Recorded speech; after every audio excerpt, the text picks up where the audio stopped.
Bismillahirrahmanirrahim. Assalamualaikum warahmatullahi wabarakatuh. Alhamdulillah. Alhamdulillah rabbil alamin. Nashhadu an la ilaha illallah wa nashhadu anna Muhammadar Rasulullah. Allahumma salli ala sayyidina Muhammad wa ala alihi wa sahbihi ajmain. Amma ba'd. Yang terhormat Ibu dosen pengampu mata kuliah pengolahan limbah, dalam hal ini Ibunda Irma Sakti, serta yang kami hargai, yang kami hormati teman-teman mahasiswa FKIP Universitas Muslim Maros yang ikut memprogram mata kuliah pengolahan limbah ini. Sebelumnya, perkenalkan kami dari kelompok 5 yang beranggotakan, yang pertama saya sendiri Hendra, dan rekan kelompok kami Aprilia Kartini, Ayu Lestari, serta Indriawati Alwi. Nah, materi yang akan kami bahas pada kesempatan ini yakni limbah padat.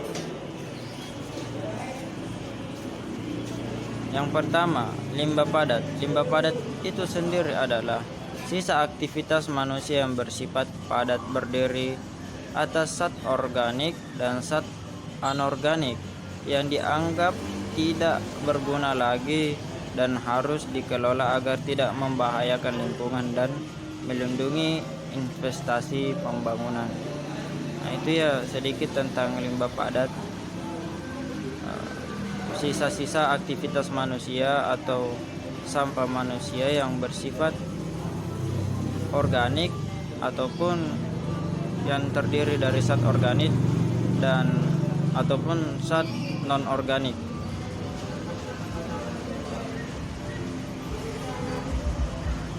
Nah, berikutnya jenis-jenis limbah padat. Secara garis besar, limbah padat terdiri dari: yang pertama, limbah padat yang mudah terbakar. Yang kedua, limbah padat yang sukar terbakar. Berikutnya, limbah padat yang mudah membusuk. Berikutnya, limbah yang didaur ulang. Dan yang terakhir yakni limbah radioaktif, bongkaran ataupun lumpur. Nah, itu yang bisa saya jelaskan tentang materi kami pada hari ini. Untuk lebih lanjutnya lagi, materi berikutnya akan dijelaskan oleh rekan satu kelompok saya. Kepadanya dipersilahkan dengan hormat. Ya, terima kasih atas kesempatan yang diberikan. Saya akan melanjutkan materi. Jenis-jenis limbah padat berdasarkan sumbernya. Domestik. Limbah domestik adalah limbah yang berasal dari kegiatan sehari-hari manusia, termasuk limbah rumah tangga. Limbah ini berasal dari area permukiman penduduk, rumah makan, dan juga pasar. Kebanyakan limbah domestik adalah limbah kemasan, sisa makanan.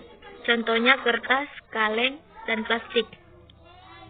Non-domestik adalah limbah padat yang berasal dari industri, kegiatan pertanian dan perkebunan serta industri umum.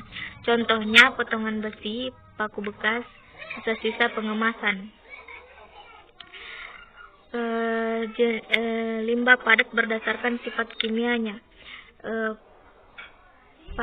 Limbah padat organik mengandung senyawa-senyawa organik dan tersusun oleh unsur karbon, hidrogen, oksigen, dan nitrogen. Misalnya daun-daunan, kayu, tulang, sayuran, buah. Limbah padat anorganik terdiri atas kaleng, plastik, besi, dan logam-logam lainnya seperti gelas, mika, atau bahan yang tidak tersusun oleh senyawa organik. Selanjutnya akan dilanjutkan oleh teman saya. Berdasarkan sifat fisiknya, limbah padat dibagi menjadi 4. Yang pertama itu limbah padat basah, yang kedua limbah padat kering, yang ketiga limbah padat lembut, dan yang keempat itu limbah padat besar. Sedangkan untuk pengolahan limbah padat dibagi menjadi 3. Yang pertama, pengangkutan bertujuan untuk memindahkan dan mengangkut limbah padat dari tempat tertentu atau dari berbagai tempat ke tempat lain yang dikehendaki. Yang kedua, pengumpulan. Pengumpulan tersebut bertujuan untuk memudahkan pengangkutan ke tempat tujuan.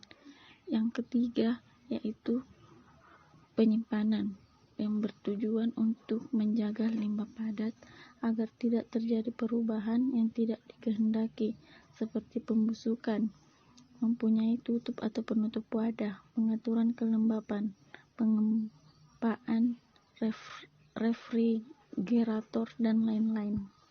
Selanjutnya yaitu teknologi pengolahan limbah padat. Ada 3, yaitu yang pertama teknologi insinerator atau teknik pembakaran, di mana teknologi pembakaran ini akan menghasilkan logam bekas atau uap yang dapat difungsikan kembali sebagai pembangkit listrik. Jadi limbah yang ada itu kita manfaatkan sehingga tidak menghasilkan suatu kerugian.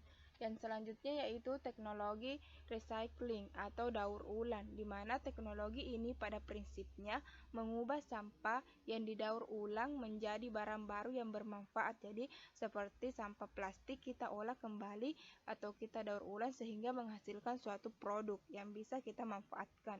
Selanjutnya yang ketiga itu teknologi composting atau pengomposan, yaitu teknologi pengomposan ini mengubah sampah organik menjadi kompas, yang kemudian kompas inilah atau pupuk ini kita dapat manfaatkan atau dapat kita jual kembali. Selanjutnya adapun dampak pencemaran dari limbah padat, yang pertama itu timbulnya gas beracun seperti asam sulfida, amoniak, CO2 dan sebagainya. Gas ini akan timbul jika limbah padat ditimbun dan membusuk, dikarenakan adanya mikroorganisme, adanya musim hujan dan kemarau, terjadi proses pemecahan bahan organik oleh bakteri penghancur dalam suasana aerob atau anaerob. Selanjutnya yaitu penurunan kualitas air, karena limbah padat biasanya langsung dibuang dalam perairan sehingga kualitas air itu menjadi buruk atau jelek. Selanjutnya yaitu kerusakan di permukaan tanah.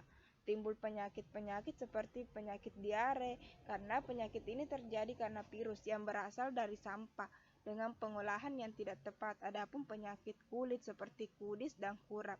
Juga pencemaran limbah padat ini dapat menimbulkan penurunan kualitas udara. Dalam sampah yang ditumpuk akan terjadi reaksi kimia seperti gas H2S, NH3 dan metani yang jika melebihi NAB, nilai ambang batas, akan merugikan manusia itu sendiri. Jadi banyak sekali ya dampak dari pencemaran limbah padat. Demikianlah presentasi dari kelompok kami. Lebih dan kurangnya mohon dimaafkan. Wabillahi taufiq wal hidayah. Wassalamualaikum warahmatullahi wabarakatuh.